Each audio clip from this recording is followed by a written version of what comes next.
Say that I am humbled and grateful to Georgia for the arts and for our entire arts community for the support that I have felt throughout the course of this campaign as we join together to make history and, more importantly, to make a difference.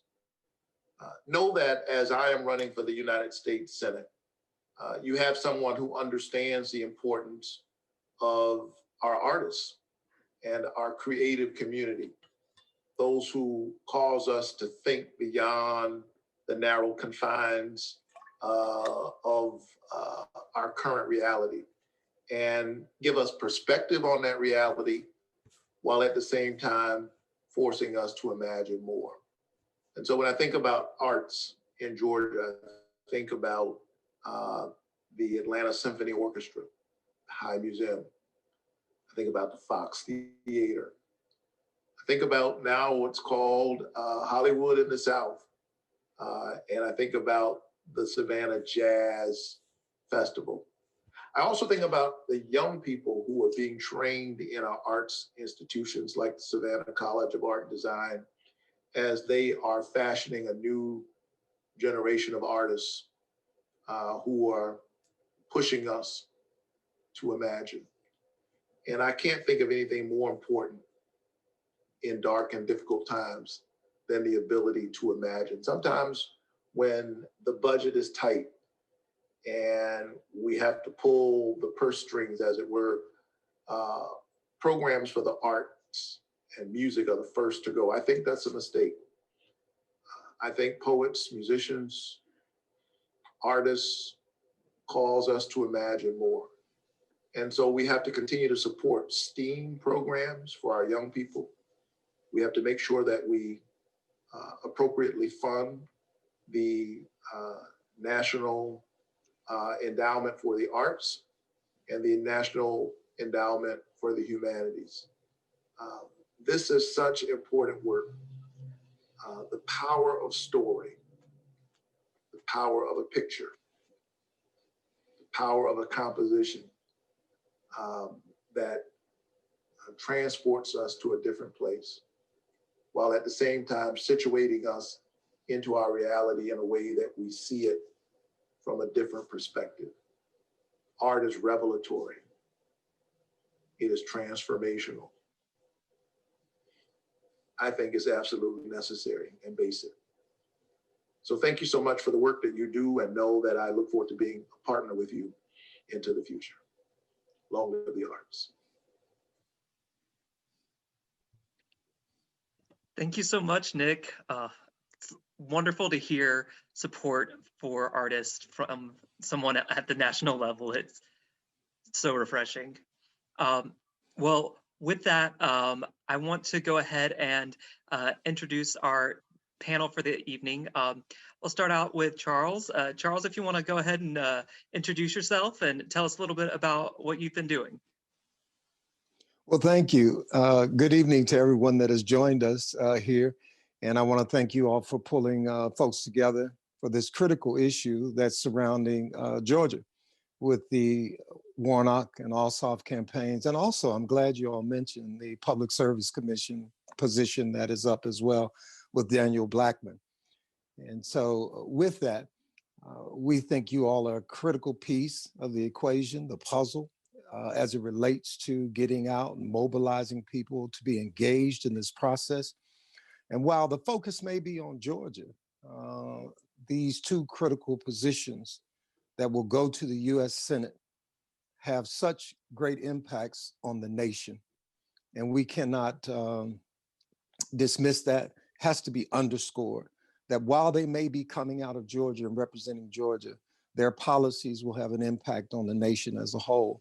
And so with you all coming together, talking about these critical issues that are associated with your community in particular, healthcare, loss of employment, the issues that are surrounding us with food insecurity, critical issues of today that need to be addressed by individuals who care about the direction of this country and those who find themselves in need. Been working with the Warnock campaign, working with the art community, done some initiatives that have, again, engaged that community and gotten them mobilized to reach out to one another and to encourage them, not only if you live in Georgia to vote, but to give, to phone bank, to help us with canvassing if you are local. Those are some of the initiatives that are underway.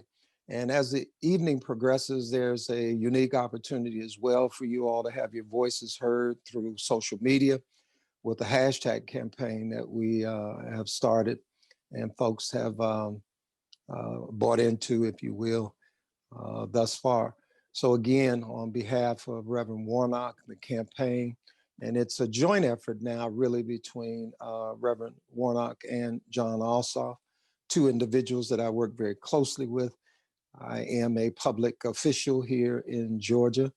And again, we are boots on the ground, knocking on doors, making phone calls, raising the requisite dollars to be able to get the message out that has been getting out. And I don't know if you all have seen the creative work of our media team and seen some of the commercials that Reverend Warnock has done. They are phenomenal, let's just say that. And we get so much feedback from them.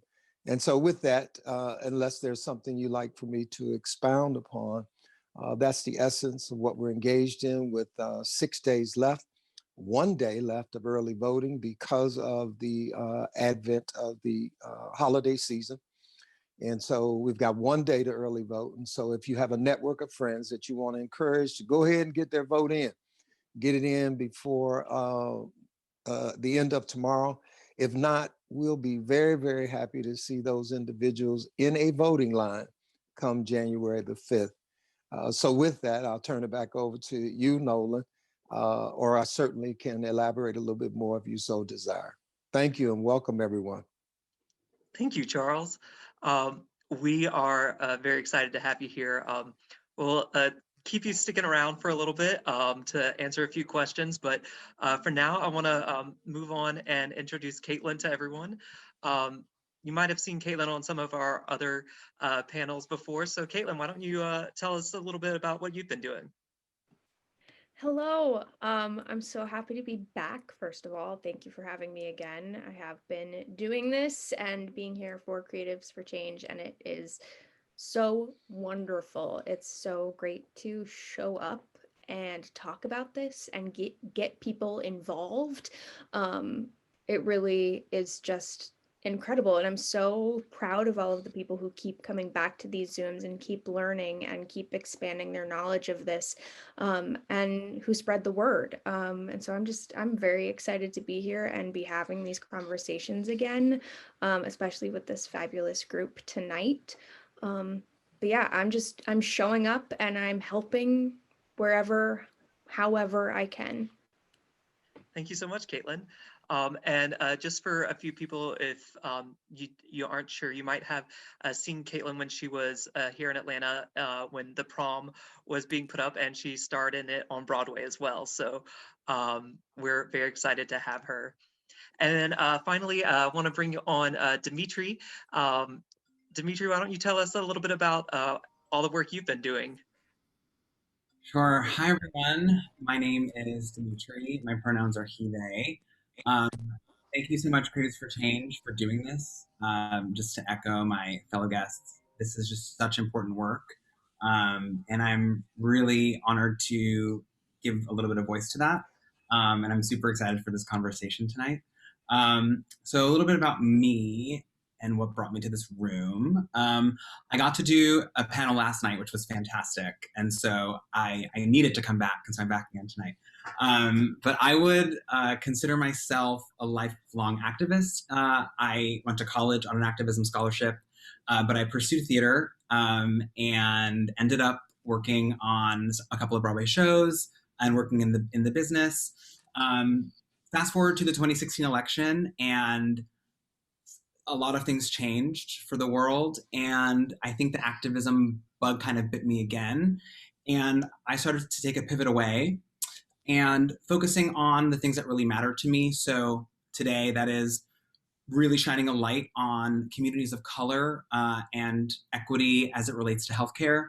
So I helped launch and lay the foundation for a couple of nonprofits starting in 2016, which led me to co-founding Broadway for Biden this past year, which has been such a successful organization. And we've been doing so much for Georgia as well. We had a really great marathon phone bank the last weekend. So it's exciting to see all the stuff that they're doing. And these days, I am now vice president of a nonprofit, Claim Our Space Now, and our mission is to embolden urgent action to dismantle white supremacy and save all Black lives. We recently had a pretty successful voter registration and census drive campaign that popped up around the country with headcount.org. So I'm super excited to be here tonight, and that's a little bit about me. Thank you so much. Thank you so much, Dimitri. Well, if you have joined our panels before, you know the past 2 nights we've focused on racial justice the first night, and then voter suppression and voting rights last night. This night it was for healthcare and the arts, and we've adapted it a little bit tonight. So we're going to be speaking about arts relief and arts activism and how that relates to the COVID-19 crisis and healthcare in general for artists. So you'll be getting a little bit of everything, and I hope you're excited about it tonight. And with that being said, we had a wonderful question submitted beforehand. And I'll let whoever wants to jump in and tackle this first go right in. But our question is, what are some effective models and tools for artists and activists working together for social change or getting people out to vote?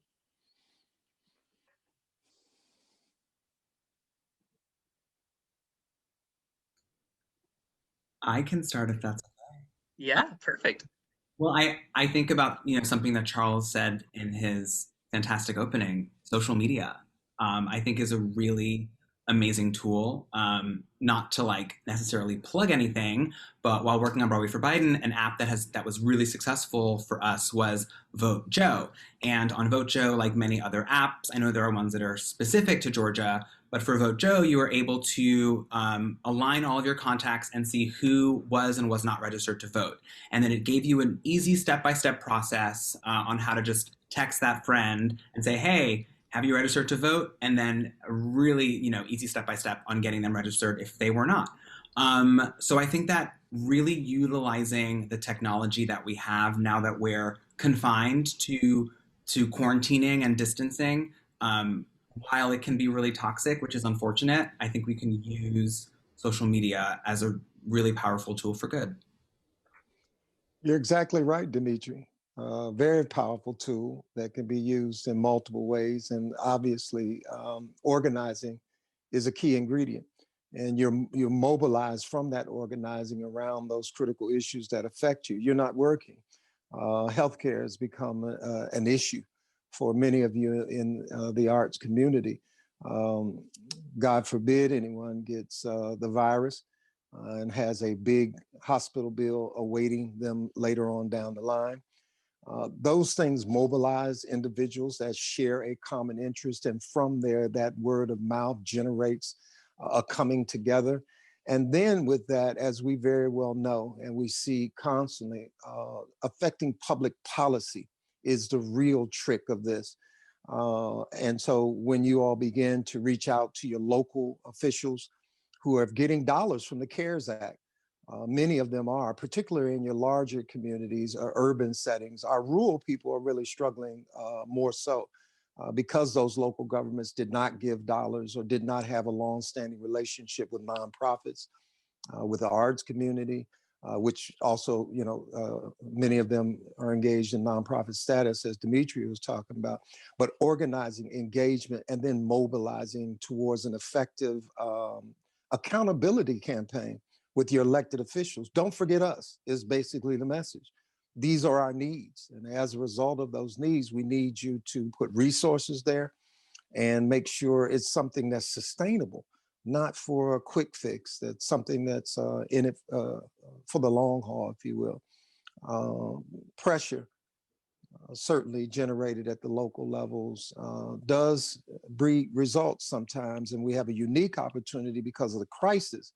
But a lot of times it does, the wheels move slowly outside of a critical time as this with the virus. But just remember that you got to keep plugging away, you got to keep expressing your issues, and then finally becomes accountability. If we're not accountable to that community, then we shouldn't be counting on you supporting us when we hold our hands up and say, vote for me again, or vote for me and everything will be all right.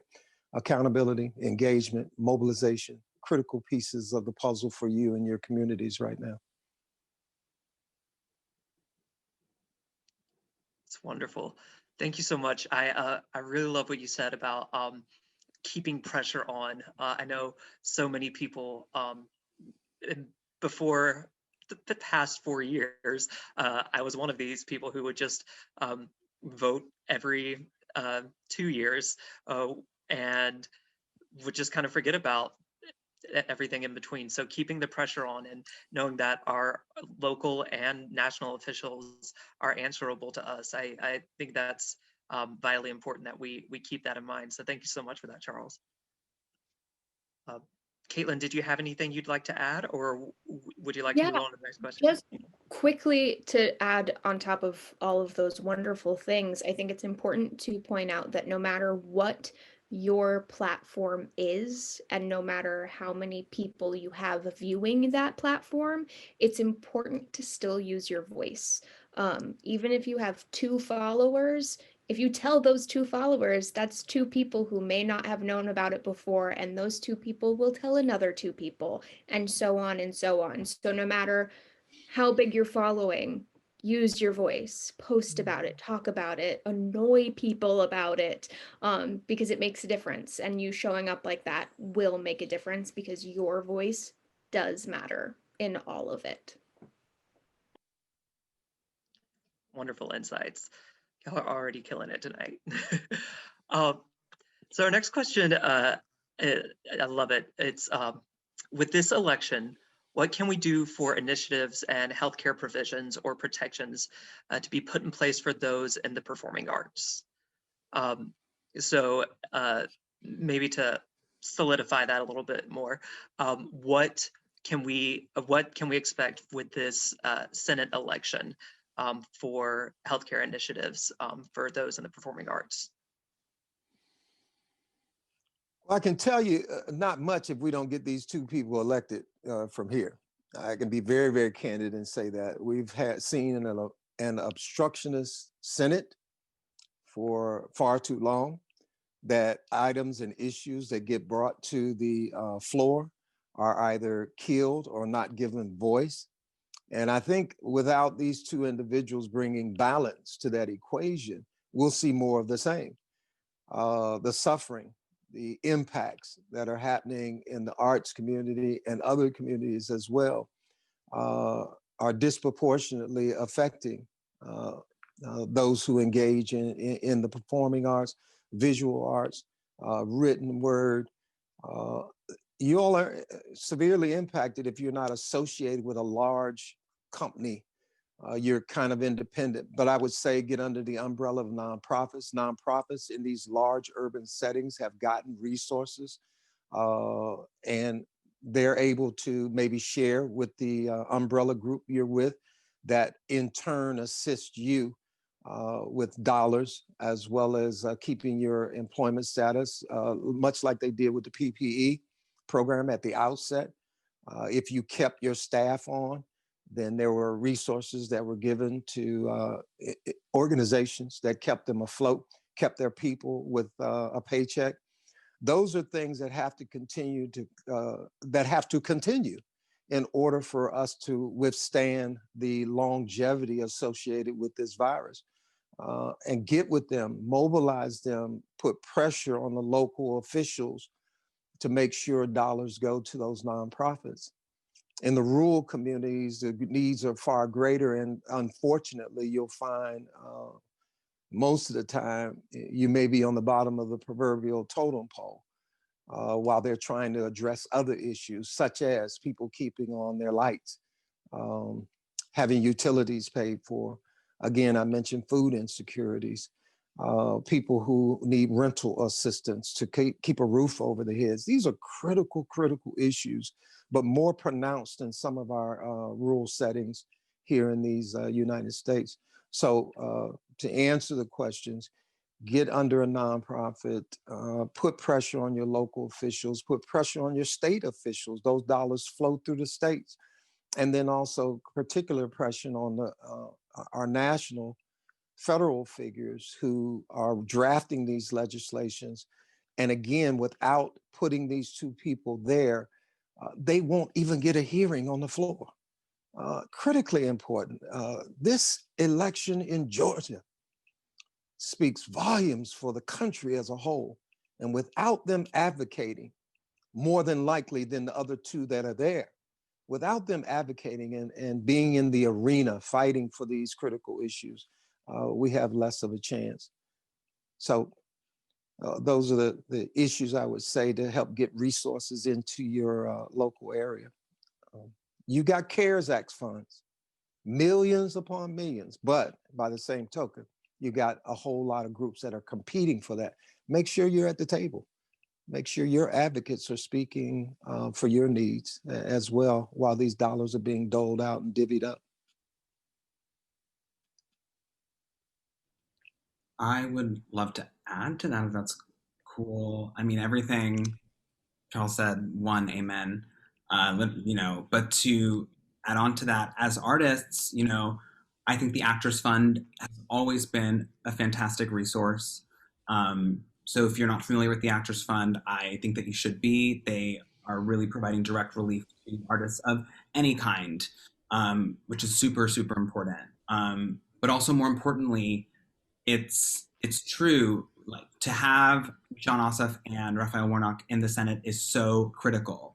We're looking at two other candidates who are in support of dismantling the Affordable Care Act, for instance. And I know people who depend on the Affordable Care Act, and with all of the changes that are happening to artists, not to mention on a broader context, there are millions of people in Georgia who rely on the Affordable Care Act because the state doesn't offer Medicaid expansion. And so we're looking at two candidates who are wanting to take that away from millions of people. And it's a matter of life and death. And it's just so, so important to have these two folks in the Senate.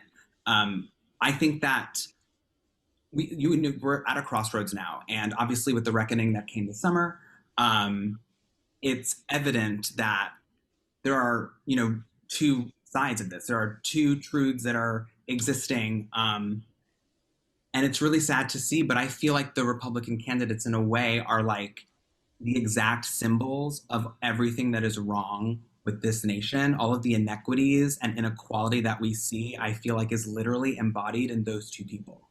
And that is not what we need in the Senate. They don't know what the people need. And Jon Ossoff and Raphael Warnock do. So that's what I'd like to add. It's called elitism, privilege, as opposed to service.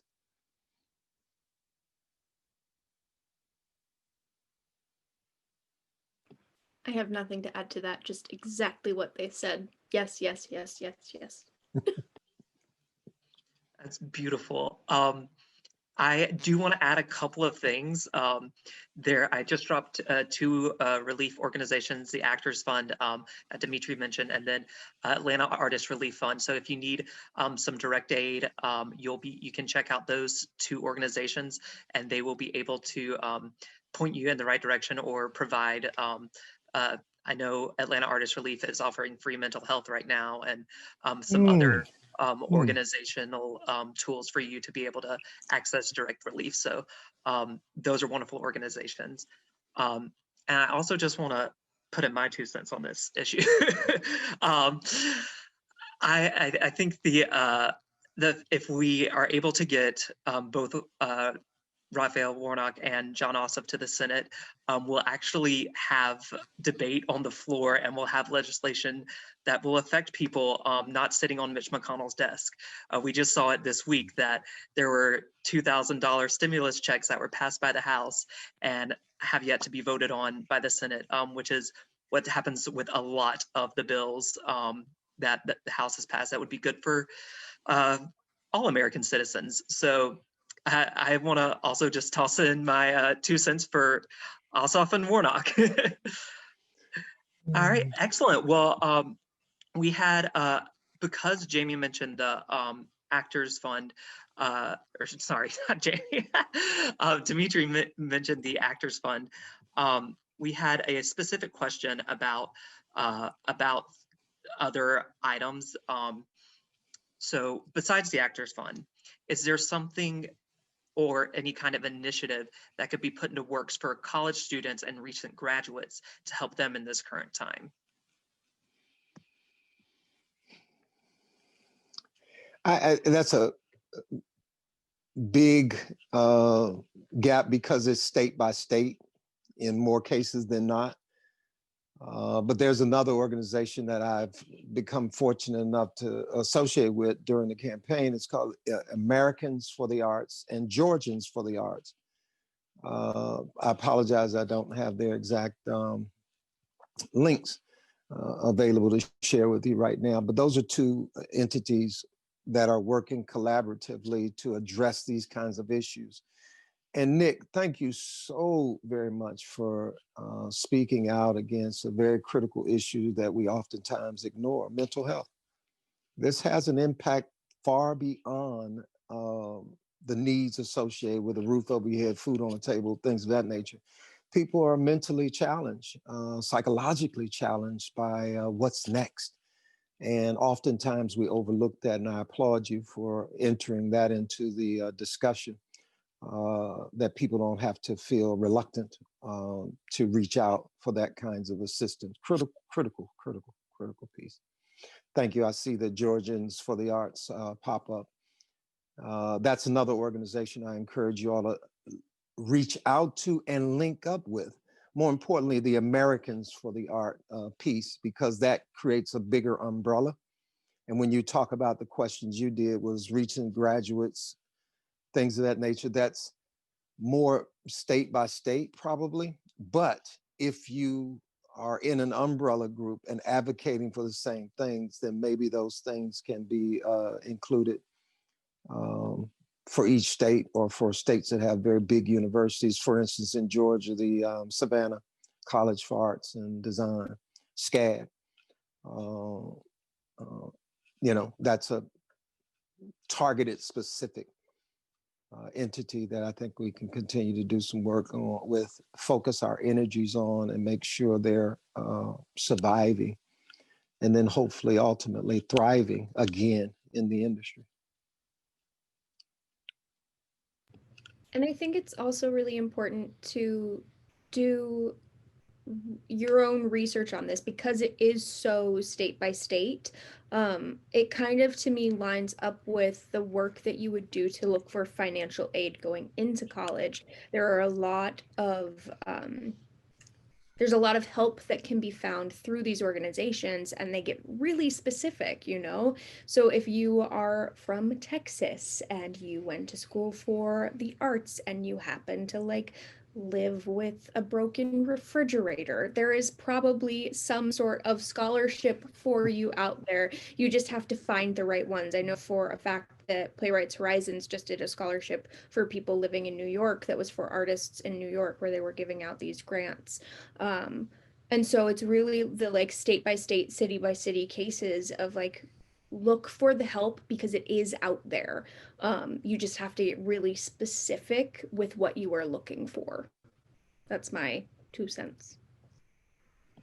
Yeah, I would completely agree with all of that. It's funny, I feel like we are made to believe we live in a world of scarcity when there really is abundance, and I think money falls into that, and we're made to believe there's not enough money in the world. But then, not to bring it back to the other candidates that shall not be mentioned, but they did happen to get much wealthier during this time.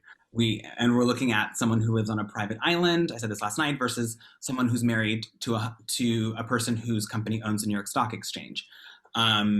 And so the money is so all that to say is those resources are there, and particularly now in this time, the urgency has, I think, kickstarted a lot of different organizations like Playwrights Horizons. I know even Beyonce, in collaboration with the NAACP, launched a grant for small businesses that were Black owned. So really doing that research and dropping a little tiny shameless plug that Claim Our Space Now may or may not be offering micro grants to BIPOC individuals in need starting 2021. So if you want to follow us for information on when those grant applications open up, please follow us. And so there are organizations like us that are there and wanting to bring direct relief to artists, to people that don't have the access because of the crazy white supremacist bureaucratic structures that we're forced to live under. Yeah, that's my 2 cents. Go to your county commission, Dimitri, and ask them for resources to support your nonprofit to help others. They may or may not have funds, but it costs you nothing to put them on blast and say, give us some resources. Yeah. And that's such a good reminder that it's like, all it takes is asking, you know, sit there and speak up, because you never know what can happen. You could go in there and they could be like, oh my gosh, yeah, here you go. And that's the best case scenario. And the worst case scenario is they just say like, not right now. But you did the work, you showed up and you asked the right questions. And that is what is important. We are never done learning. We are never done growing, and we're never done fighting for what's right. So just keep showing up. Yeah. Excellent. Well, this might be a question specifically for working artists, but I'll let y'all tackle it as you may. What does healthcare look like for artists? A hodgepodge of who knows what. It's, you know, it's not looking great at the moment. Speaking from my personal experience, not putting words in mouths of anyone else, I have insurance through my union through about March of this coming year. And after that, I will be relying on the ACA, and most likely I'm going to end up on Medicaid again, because equity right now, our union is asking for an insurmountable amount of work weeks, which none of us can accomplish. You know, they took I think we went from like, we needed some amount of weeks in 6 months, and now we need 11 weeks of work for 6 months of coverage. And I haven't had a week of work in over a year. So, you know, they've really made it difficult for us to get that healthcare through our union.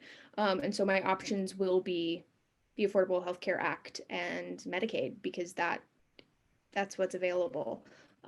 So it's really important to fight for those things. And like, I'm putting pressure on my union to figure stuff out, you know, figure a better way to do things. We need to have a better plan in place. And until they figure it out, I will be relying on other services, because I'm a type 1 diabetic and I need a lot of medical equipment to keep going, and it's scary and it's expensive and I'm terrified. But that's where I'm at with our healthcare system.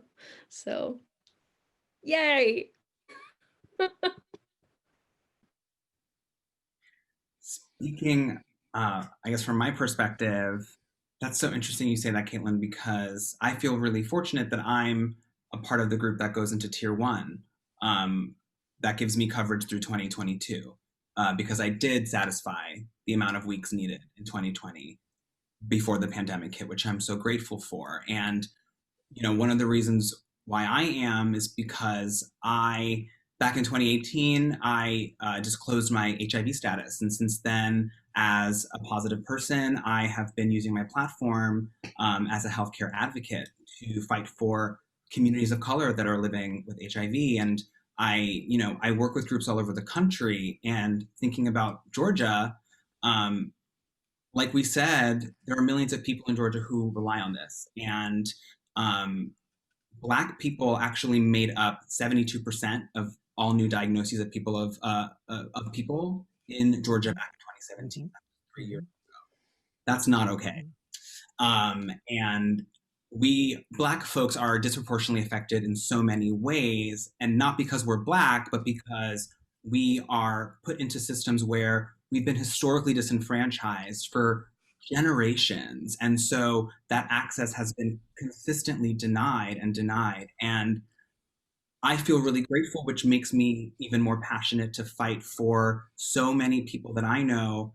I have people reach out to me in general. I've had friends reach out to me who, don't know where to turn because they're at risk of losing their insurance. And to be candid, if I didn't have insurance, my medicine would cost $4,000 a month, to be completely candid. And that's life-saving medication. And the fact that people will not be able to get access to that medication because there are two potential candidates who would want to take that away from them, not to continue to bring it back to John Ossoff and Raphael Warnock, but it's so important because we see two other candidates that want to take those rights, they're not privileges, away from people who so deserve and need them. And so for me, as someone who is advantaged in this way, I think it's even more important to speak up and fight for communities that are going to be really affected in 2021. Yes, I think you putting it as rights versus privileges is so spot on, that this is a right that people should have everywhere. And unfortunately, it's being treated like privileges. And so you got to vote for the right people to get that in place. I won't venture to answer that question, one, not being an artist, but you all certainly have given me additional food for thought this evening as we continue to soldier through this campaign. Those messages resonate with Reverend. I know they do with John also. They certainly do with me as a public policy maker. We've got to be more creative and more caring about how we take care of our citizenry, and not play this game about it may blow the bank. Well, it may cost people their lives. So the equation is imbalanced, and we need to elect more people who see the light, let's say this.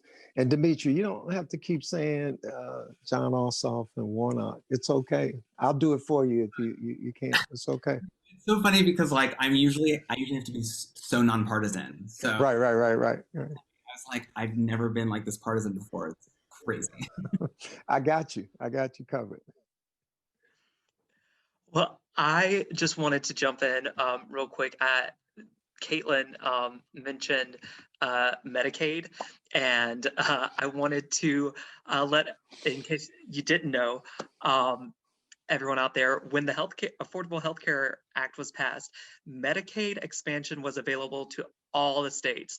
Those funds are available, but our representatives here in Georgia denied funds that were already going to come to us. So because I don't know why, some bullheaded stance against the act. So other places are getting funds that Georgians are entitled to with that act because they are just want to vote against what Democrats vote. So it's excuse me, it's really important that we get Democrats in office at all levels. So that was my little soapbox. I'll jump off now. No, your soapbox is so appropriate. Do you know how many hospitals we have lost because of the refusal of our state leaders to expand Medicaid in the state of Georgia? It's criminal, is what it really boils down to. It's a travesty that their posture, their indignation about not appearing to side with right that's a democratic platform. They are so wrong, and they have cost so many lives needlessly because of that simple act alone, Nolan, of expanding Medicaid in the state of Georgia. And until we get our electorate to wake up to that kind of posture, that kind of voting, it speaks volumes to us about continuing to elect individuals who refuse to save lives, save hospitals, doctors, prenatal care, all of those things that come with the expansion of Medicaid. Again, I can't emphasize enough, it's criminal, it's irresponsible, and it needs to be addressed in the next election cycles here, even in the state of Georgia and those other states that have that same posture as well. Yes, yes, thank you. So our next question was another pre-submitted one that I really love. How can we as artists work with elected officials to fight for fair and livable wages without having to kill ourselves always working 3 jobs? Again, earlier I talked about accountability. It's really what it boils down to. You've got to create a network of people within your sphere of influence who feel the same way that you do, obviously, and convince those other individuals who continue to vote these folks in the office that refuse to address wages. You can't spend 50, 60, 80% of your money on rent and mortgage and expect to survive on minimum wage, which in the state of Georgia is only about $5. Nationally, what, $7? It's got to be addressed because what we're talking about is greed now. Now you're getting into greed. These corporations that billions upon billions who donate to the Republican Party on a regular basis, millions and millions of dollars, while our workforce and those individuals who get in the workforce are paid, $7, $6, $7, $8 an hour, but expected to raise a family. Expected to purchase food, keep a roof over the head, pay for insurance. It's just, it's criminal. It's ludicrous. I don't get it. And you all's generation, as I look and, at my gray hair and look at you all's relative youth on the screen, you're the voice who is going to change this paradigm. You are going to make this shift that we keep talking about. And we saw it evident in the protests earlier in this year. Policy was affected. Monuments came tumbling down. Those are the residual effects of us being engaged, persistent, and holding people accountable. Elected officials fear very little, but they also fear a mobilized force that is ready to act upon their indignation by voting our behinds out of office.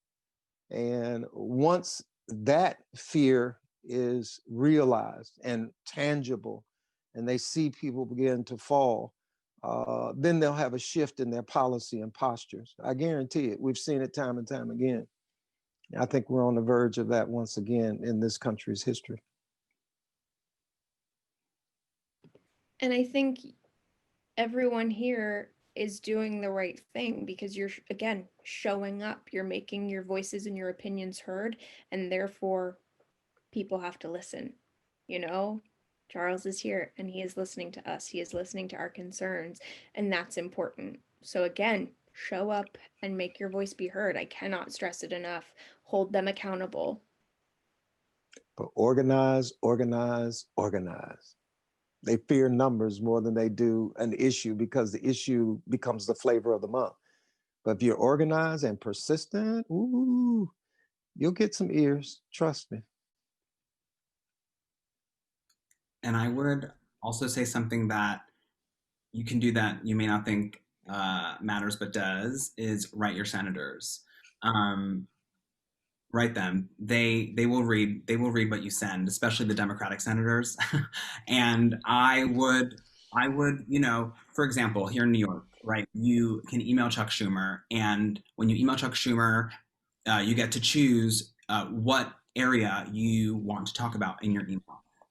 Arts and culture is one of those things. So if you look to write your senator and they offer you an option of issues and arts and culture is not one of them, write to them saying, why isn't arts and culture something that is of utmost pertinence to you? Because I'm an artist, and, you know, don't be afraid to share your story. I think that's something that's severely lacking in the world today, especially in politics, is empathy. But we were saying this last night in last night's panel. It's really difficult to turn away from another human when they've shared their story in a way that really humanizes themselves to you, where you're not looking at them as just like an enemy or someone who doesn't think the way I do, but you're really meeting them where they're at. And so I think writing your senators and just being upfront, being honest, saying the things that you need, because they read those letters, and that matters. And so those are like little actions you can take. I think that will really help too. I love it. I love all of the advice that y'all are giving for political engagement. It's just beautiful. And it folds very nicely into our next question. How can we promote the idea of creating a Department of the Arts to officials in government? Ouch. Change who's at the helm making those decisions. And one, we started that effort with President-elect and Vice President-elect establishing the agenda, if you will. Now we need a Congress that will implement that agenda.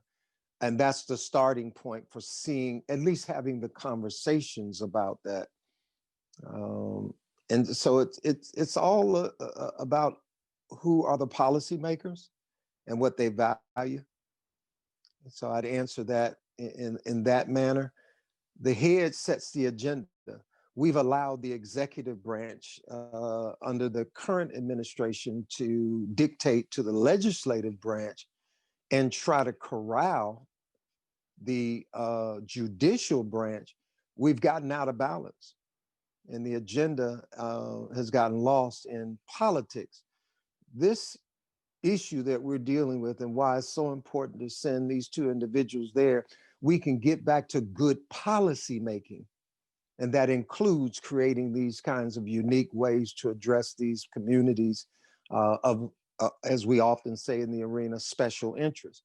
Yeah, and there's nothing wrong with that. We all have it, whether it's animal rights, whether it's artists, whether it's our environmental justice initiative, whether it's the criminal justice initiative. Whoever sets that tone in the agenda for Congress will get some of these things done, or at the very least, move a step closer and closer and closer. Yeah, I completely agree.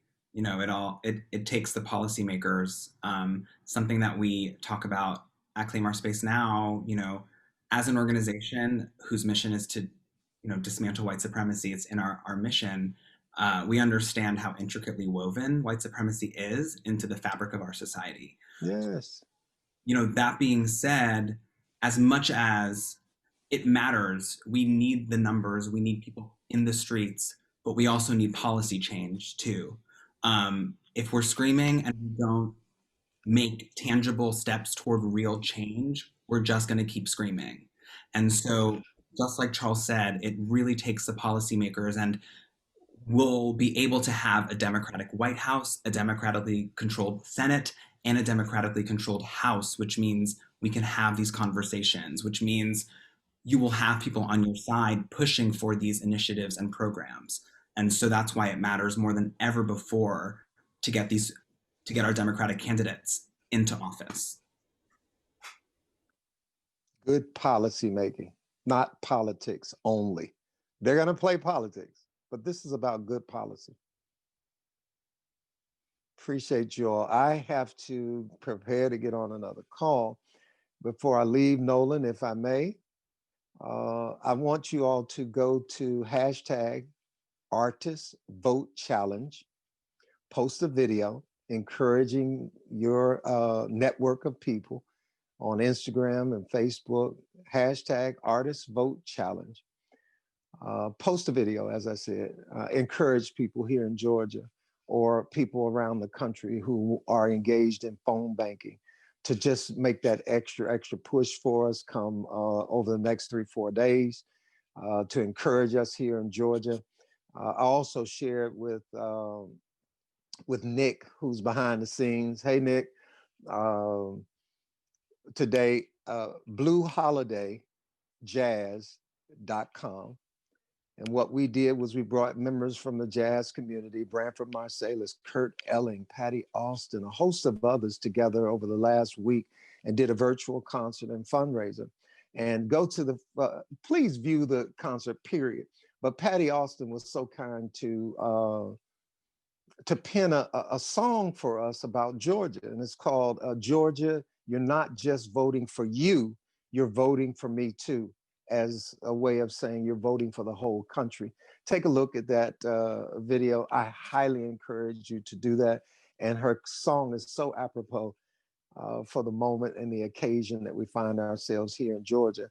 And finally, let me salute you individuals who've given up your time this evening and have been doing it for the last couple of weeks to keep us in Georgia motivated, to keep your community motivated, engaged, organized, have a clear agenda. When you go to elected officials, be very prepared with your ask. What are you asking? They want to get to the bottom line in more cases than not. What's your ask? And as I tell people all the time, oh, I can do that, or I can't do that, or I ain't doing that. And we have those moments where we say, I'm not getting engaged in that. It's just, beyond our scope sometimes, or just foolishness sometimes as well. So again, I applaud you all. Thank you, Nolan, for guiding us through this tonight. Thank you, Caitlin. Thank you, Dimitri. Thank you, Nick. Thank you to the audience that has joined in and is critically engaged again in this process, because our votes here in Georgia are for the country as a whole. And on behalf of Reverend Raphael Warnock, John Ossoff, the Unified Campaign, we solicit your prayers, your support, your encouragement of reaching your neighbors here in Georgia and tell them, take their behinds to the polls. It's important. Thank you, everyone. Thank you so much for joining us, Charles. We really appreciate your time. Thank you for hearing our concerns. You're wonderful and an asset to the campaigns and to all the arts work that you do in Georgia. Thank you so much. Don't let this be the last time we talk. Definitely not. All right. Bless you all. Happy New Year, everyone. Happy Kwanzaa. All right. Gotta go. All right. So yes, Charles is a busy man. He's got lots of work to do on the campaign, so we appreciate him taking his time. We still have time for a few more questions. If everyone wants to hang around, we can get down into the nitty-gritty artist questions now. So I hope y'all are excited for these.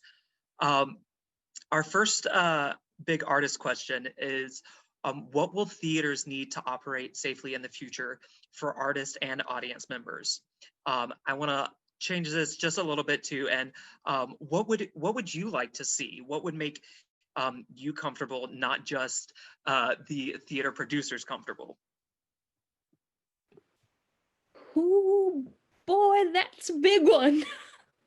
I was just talking about that with someone yesterday, actually, that there is so much that not only needs to change, but should change, and talking about it both with someone who I was just like having a conversation with, but then also my therapist, #mental health, that it's like, what needs to change so that I feel safe and comfortable and confident going back to work? Because right now I don't.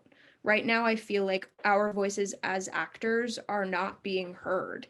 And I feel, especially as far as Black Lives Matter go, there's so much work that needs to be done by the higher ups in this community that needs to change before I am willing and able to come back, because I don't want to go back to the theater as it was. That theater should not come back. It does not have a place in this world. It does not have a place in this new life that we are creating, full of love and hope and acceptance and equality and equity and diversity. So I really believe that so much needs to change for us to come back. And that's not like diminishing anything. That's not saying like, oh, theater is dead. It's not dead. We will come back. But for me, things that need to change are the actual safety in the buildings. You know, we have to implement newer air filtration systems. We have to implement testing. We have to implement audience member safety. You know, how are we going to make sure that the audiences that are coming in are safe, because their safety matters as well as our own? These are questions that I have. These are questions that I do not have the answers for. But I'm super passionate about it, and we have to find a way to make it happen and make it better. Yeah, that's a whole rant, Dimitri.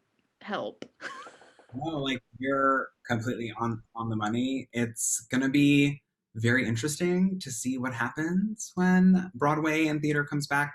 I think, Caitlin, you're totally right. We're dealing with not just parallel crises, but they're interlocking. So we have the pandemic, the COVID crisis, but we also have a crisis that is called racism. And so how do we deal with that exists in on Broadway and in the theater? And to be honest, one of the big reasons why I started to make a pivot back to doing work within communities and grassroots organizing is because of a lot of the overt and covert racism I experienced on Broadway.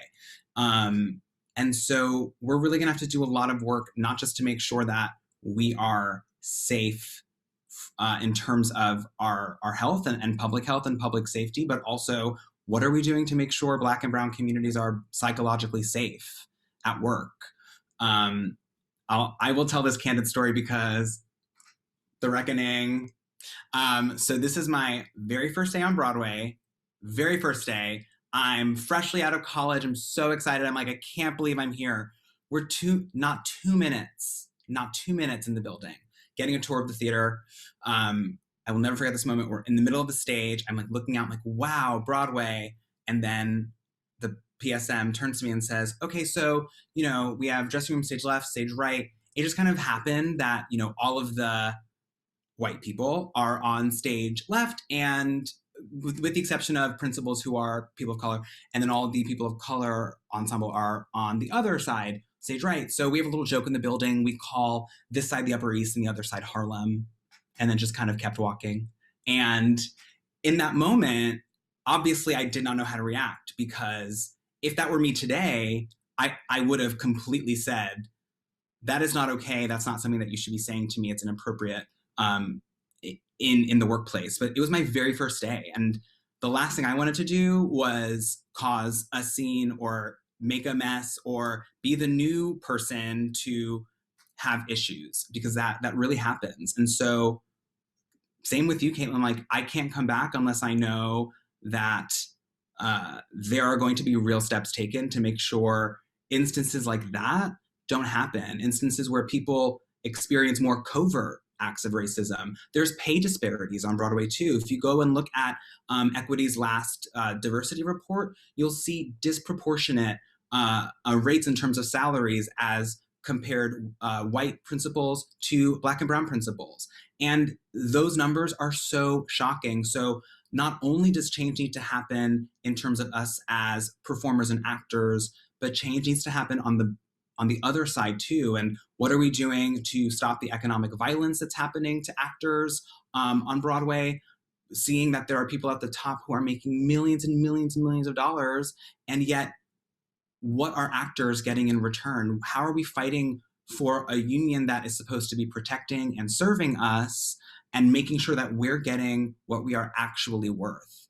And those are going to be really hard institutional things to tackle. But I think if we, as we're seeing, like band together and really show up in numbers and say, we're not going to come back and take this anymore, we may start to see the needle move towards some change. But that's going to take us having that courage to say, I'm putting my foot down and I'm not going to come back, you know? And that's a hard decision to have to make.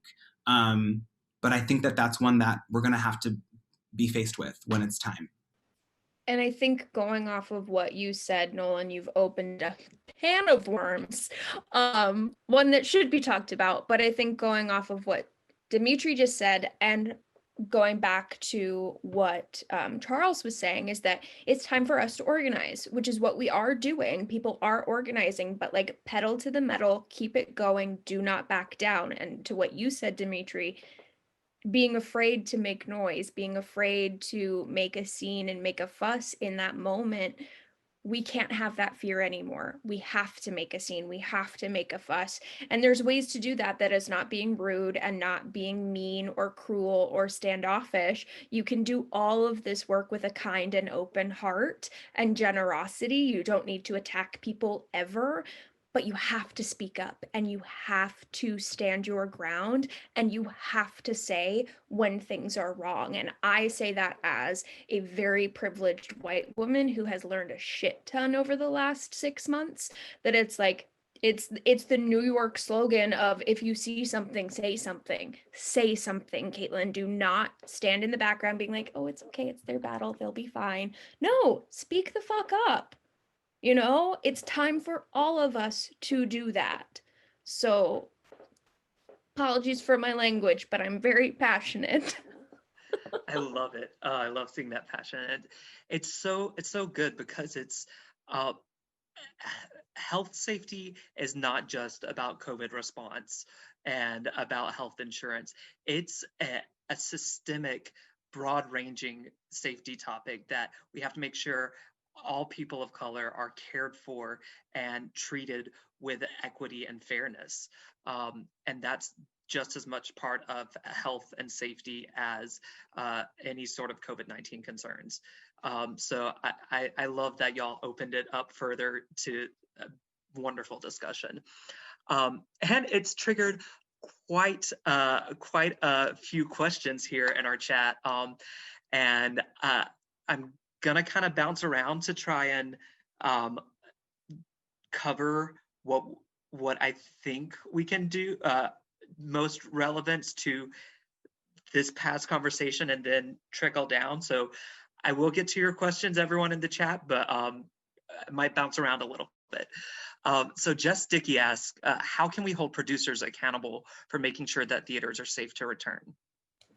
Put your money where your mouth is. Don't buy tickets from producers who don't support the cause. If you see a show that doesn't have people of color in it, do not buy a ticket to it. Write them a letter. Make your voice heard. Say, hey, this is not cool and I will not support it. Tell your friends. That's my answer. Yeah, amen. Literally. You know, and I'll share another story from the other end of the spectrum, which is so interesting because theater, like, we love, we hate. So you know, the show I was working on up until the pandemic, we were able to meet once a week on Zoom, which was a really great way for all of us to get to know each other outside of the rehearsal room. So I say this to say, our producers would frequent these Zoom rooms, and we had a really interesting discussion one week where our producer said, you know, I'm so glad that we're having this face-to-face, even though it was on Zoom, connection, because I'm getting to know you all and we're getting to know each other on more human experiences rather than, you know, our producer just sitting in the back of the theater while we're rehearsing and no one's talking to anyone and like, we don't know, and it's just awkward. And that's the culture of theater on Broadway, off Broadway. Like, you don't talk to the producers, they're in the back, they're doing their thing, they don't come to the actors. And so I think also for us as actors, like, well, for producers, they need to make themselves more accessible. And we as actors should also take more agency in that, you know, I got the gig, you know, if I got the gig, oh, I got it. I got the gig, and I need to stand in that power of, I'm in this show. I deserve to be in this show. I don't have to keep proving my worth. I got the gig. So why not get to know the producers? Why not create relationships? Because that's going to make producers much more willing to fight for us and much less willing to turn their backs, because they're going to get to know us rather than just the people who are singing and dancing that we're paying on stage. So I think as actors too, we have a responsibility to take on that agency as much as producers do to make themselves available to us.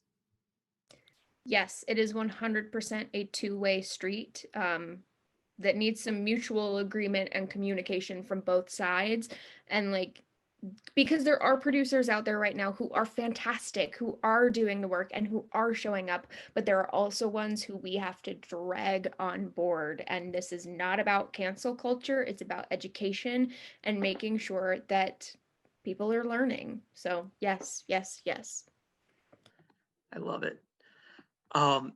Again, folds very nicely into our next question from, let's see, who is this one from? From Sarah Brown. What can non-artists do to help push for change in the arts community? I've said it before, I'll say it again. Speak up, you know, keep talking about it, keep sharing it. If you see something, say something.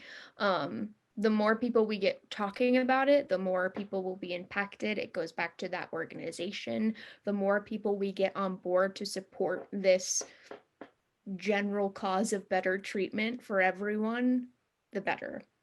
So use your voice. If you see an actor post something on Instagram, repost it. Make sure your friends know about it. Spread the word. Yeah, absolutely. Like social media, if you're a non-artist, that's totally okay. Putting my partisan hat on, follow Broadway for Biden and reshare all of Broadway for Biden's content because it's cute and also it's really informative. So seriously, follow Broadway for Biden, follow Arts for Biden. Arts for Biden as well has a fantastic committee that has an ear to Joe Biden and is working on creating transformative art policy for us during his term. And so follow Arts for Biden and get involved and start to learn about what are the issues that are facing us and how you can get more educated and speak up. I really do believe that knowledge is power. I don't believe that's a cliche. I know for me, I always love to have as much knowledge as I can going into something because it just makes me much more comfortable to talk about that thing. And so if you're a non-artist, you know, and if you're able to take some time, get familiar with some of the policies and some of the things that we're asking for and see how you can incorporate that in conversations you have with people and in how you're engaging on social media. Yeah, I love it, y'all. Your passion just, it sparks so much joy in me. So we've got two more questions in the chat, and I know we're starting to come to the end of our time here. So I'm sorry if we go over everyone. I want to get to these last two questions though, because they are pretty great ones. This one comes from Joy McWilliams. She says, building off the discussion about improving health in the theater community, accessibility is a large issue in theaters as well, for both the audience and the cast and crew, as most theaters aren't accessible or only offer the most basic levels of accessibility. Do you think this is a good opportunity to further improve wider accessibility in theater? And if so, how can we further awareness of this issue? Do you know of any good campaigns about this? I know it's incredibly pricey with some older theaters. So I will let y'all answer that. In case y'all don't know of any organizations or campaigns, I know I personally do not, but Joy, I am going to make it my mission to personally seek these out, and we'll do a follow-up email to everyone so that you will have those resources. So we will do research for you, but I will let y'all take it away. I will say I too don't know of any off the top of my head of arts accessibility, which is that's not a good thing. So yeah, I'll do my research too. But something that I will say is, while renovations, yes, are pricey, we've seen many a theater get completely redone, Natasha Pierre and the Great Comet of 1812. And so looking at the fact that we will have to be distant, right? We will have to, what does that mean? Or does that mean we're gonna have to tape 6 seats and people can't sit in them? Are we going to take seats away? How are we going to make sure people are distant? And so I think that thinking about accessibility in that, I'm not an architect, but something tells me that if a theater were to renovate and take seats away because of the need to distance, that I think gives more space and room to provide for access for people who are in wheelchairs, for example, or people who are facing other physical disabilities. That gives them the room and space, which is usually not likely, right, in a Broadway house where every seat is so crammed and is not accessible to many types of people. So I think that that's something that could happen. You know, it's not my decision to make, but it would be great to see. Yes, and it should happen. I think now is a fantastic time for that to be implemented because it hasn't been for so long and it's discriminatory and not fair. Especially like I another can of worms that it's like not all disabilities are visible, and they should all be respected and they should all be taken care of and have care taken for. And if you're going to go in and gut a theater, yeah, make it accessible. It's not that difficult. I mean, like, it is, and it does cost money, but like, you're spending it anyway. As you just said, theaters are revamped all the time. Why do you not consider people with other abilities? Come on, get it together, Broadway. And I just want to toss in not just Broadway. I know there are a lot of local theaters here in Atlanta that are not very accessible, that could easily, I've seen them manipulate their audiences to where they have different seating arrangements. So they could easily begin implementing practices to better suit accessibility. So I think it goes back to what Charles was saying with every initiative we have to organize and we have to push people in power. I will definitely look into organizations for you, Joy. But I think this is a wonderful initiative, and you've got me thinking thoughts. Perfect. Last question is coming from us internationally. Sydney, right? Sydney is in the UK, and when it comes to reopening theaters, they had a week or so of open theaters with safe procedures and no high numbers of COVID. Sorry, I'm trying to scroll through the chat to get the whole question. With no high numbers of COVID,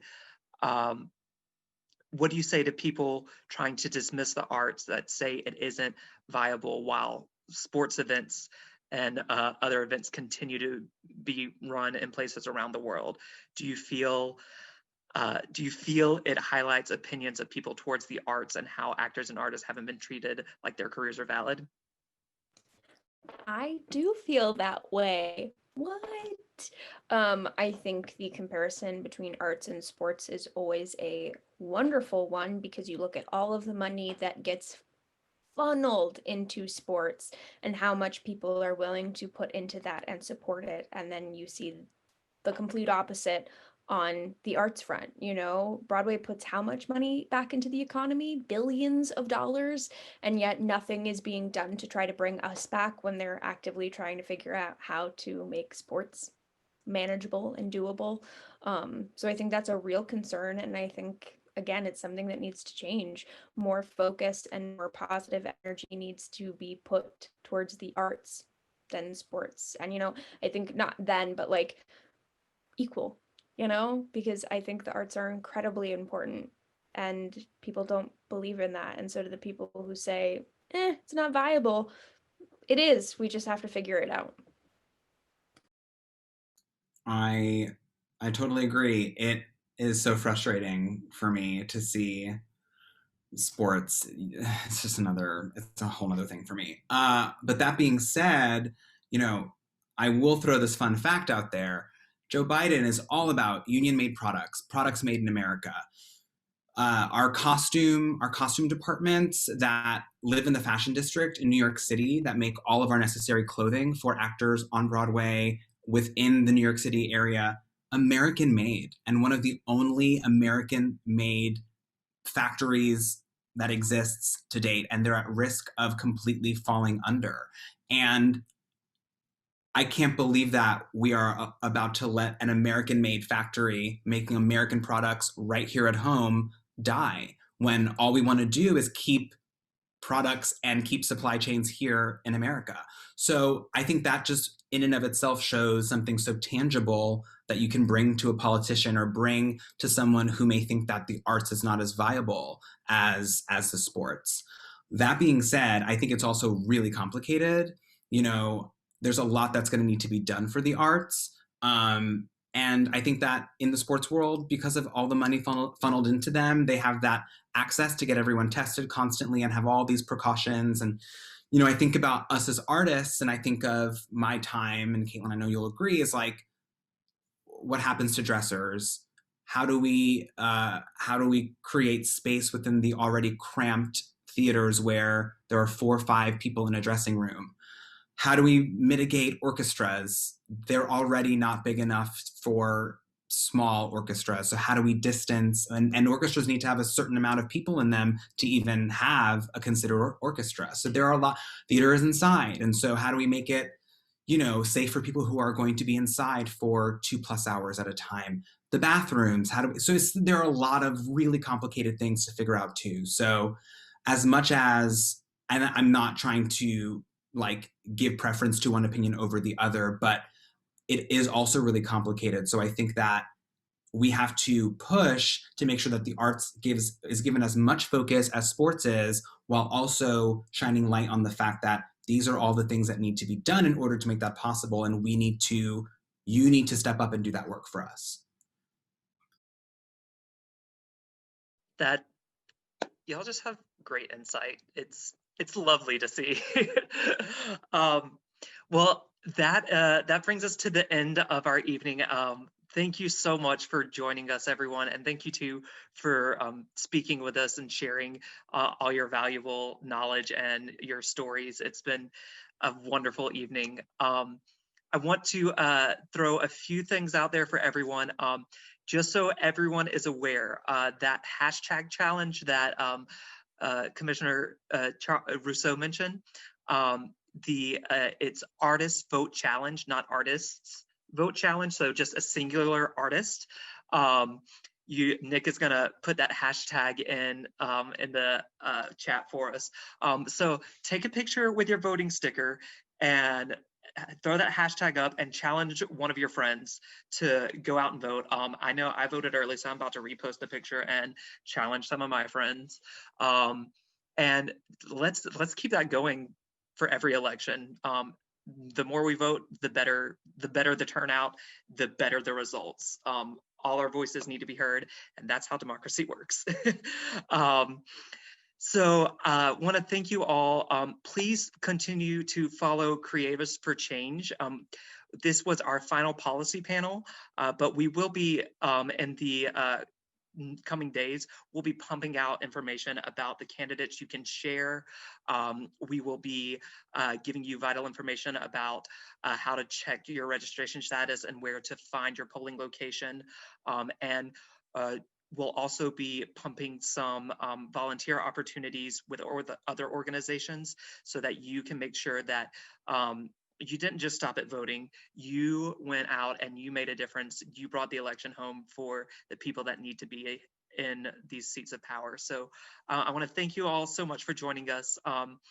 Caitlin, Dimitri, I want to give you an opportunity to give any final thoughts or any other ideas you want to spill out into the world, and then we'll say our goodbyes. Just thank you for being here. Thank you for showing up and doing the work. You're all amazing, and I'm sending you so much love and light. And here's to 2021. It's going to be better. Amen. What a decade of a year it's been. I also thank you so much for being here and listening to this conversation and having such insightful questions.